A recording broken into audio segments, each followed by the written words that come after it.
All right, so the basketball court is above and over that mountain. I'm gonna make the world's greatest shot. Never has been done before. Check it out. Trick is to have proper posture. All right, here we go. 3, 2, 1. Oh. Holy shit! Holy shit, did you see that? The other day, I was walking back home from the park, and on the other side of the street, I saw an old man also walking up the hill. He looked like he was in his 80s. He was gonna cross over, but then he saw me not wearing a mask, and so he just stayed on that side. It's kind of awkward. So I said to myself, why do I have to make this so awkward? I know in his day, people would talk to each other, not just be afraid to talk to each other. So I walked over to him, kind of stayed a distance, and I said, wow, what's the secret to still walking up this hill like a badass at your age? And he said, oh, did you forget to wear your mask, kid? And I said, yeah, I'm sorry. And he said, oh, don't worry, I do that all the time. And I said to him, look, if coronavirus saw you, he'd probably run away. I mean, you've survived this long. I don't think the virus is gonna kill you anytime soon. And he laughed at that, he appreciated that. So we continued to walk. And he told me that the secret to him living that long and being able to walk up the hills was just exercise. He said, just keep practicing. Go play basketball. He said, I run a lot. I used to run in Berkeley, do jogging. So that's awesome. So we walked up the hill. Turns out he's 88 years old, statistician. And we split paths and he says goodbye. He says, another thing that helped me get to this age and be happy and be who I am today is never giving up. Never give up. And that was some advice that really struck home for me. Never give up. And live to fucking 88 years old.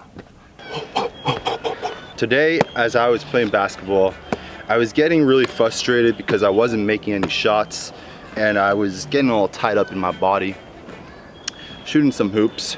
And then at some point, this little phrase came up in my head and it went something like this, little voice.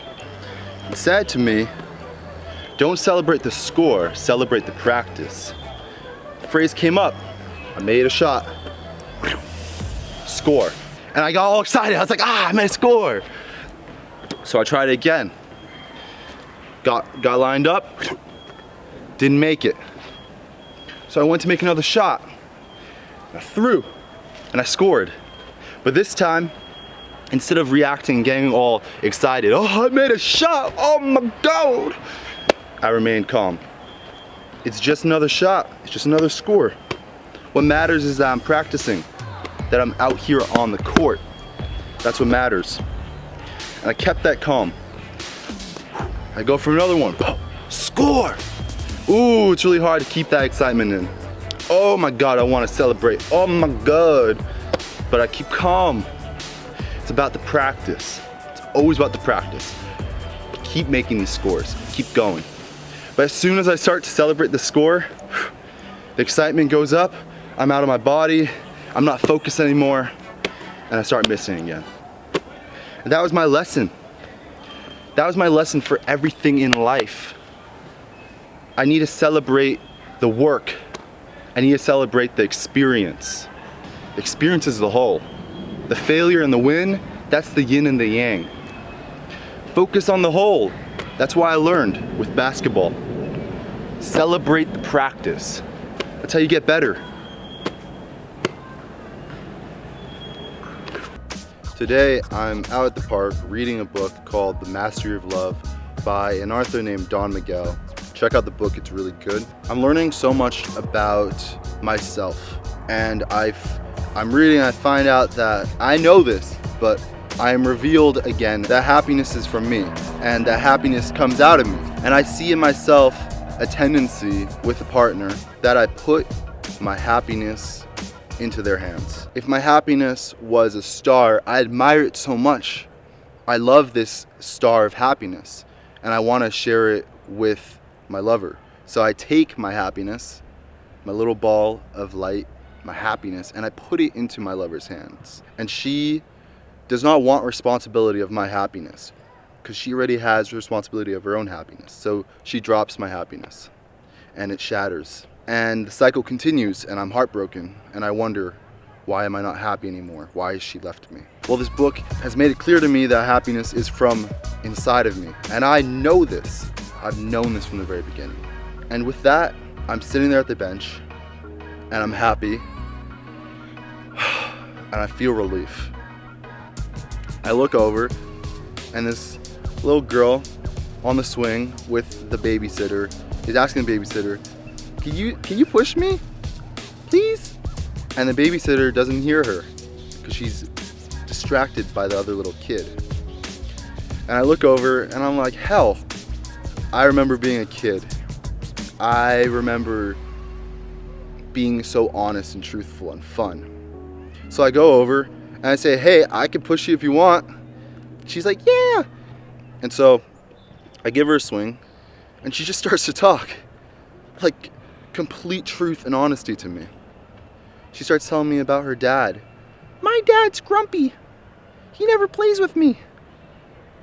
She starts telling me about her life in the home in a pure and honest way. And I feel safe to be honest myself. At one point she says, my brother still pees in his pants and he's 7 years old. And I say to her, hey, I peed in my pants until I was 10 years old. And she started to laugh, and I just started to laugh with her. And I felt so safe to be honest. Not because she was a kid. Kids are wiser than adults. It was because she was honest and because she was vulnerable. She spoke her truth about her family life, about her parents, to a stranger like me. And she felt comfortable to reveal those parts of her life. She's just a child, like 5 years old, because I was honest myself. It's interesting.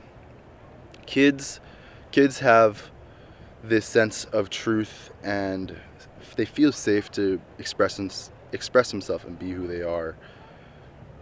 But then we tell them that's wrong, that's bad, and then they start to feel unsafe. The little brother, I talked to him, and he said to me, when I started sleeping with my mom again, I stopped peeing in bed. I thought to myself, that's interesting. I mean, that's just interesting that when he sleeps with his mom, he stops peeing in his pants. It reminded me of myself, getting to a deeper part of myself. And then the girl just sharing the story of her dad. My dad's grumpy. He's always on the couch. When we have dinner together, my dad takes his plate and just goes to the sauna. He doesn't eat with us. She's telling me all this while she's like smiling and laughing and playing on the swing. And she's telling me this because I am able to be vulnerable with her. I'm able to drop into my inner child. And so I could talk to children and they could be honest with me. And I felt like I was just getting to the root of so much. All they want is their dad to spend time with them, engage with them, not be on the couch. Kids are so fucking smart. I've learned all I have to do to engage with kids is to listen to them. When I listen to a child, what they have to say, they speak absolute truth. It's amazing. They're narcissistic little bastards, but at the same time, they are speaking truth. They are being truthful. And as well, they believe everything people tell them. Like the little boy said to me, my dad says that everyone gets sick, so there's no point in wearing a mask. Everyone will get sick. And I said, well, how about your grandparents? And that made him think a little bit. But it's whatever you tell children, they believe.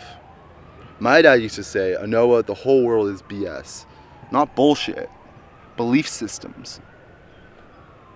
Remember, we were born into a world of people that are no smarter than us, and then we've been implanted all these belief systems by our parents, by society, by our teachers, we have to question those. We have to dive a little deeper and understand why those belief systems are in place. And we need to create our own belief systems so we can be empowered. Like the whole idea of marriage and making all these promises and giving your lover a ring, it's like giving your lover your happiness. It's like two halves to create a whole. In my experience, when I put my happiness in another person, I am usually disappointed. All right, I hope you enjoyed the video. Subscribe if you like my videos. That's the only reason I'd want you to subscribe. Thanks for watching. Until the next one, peace.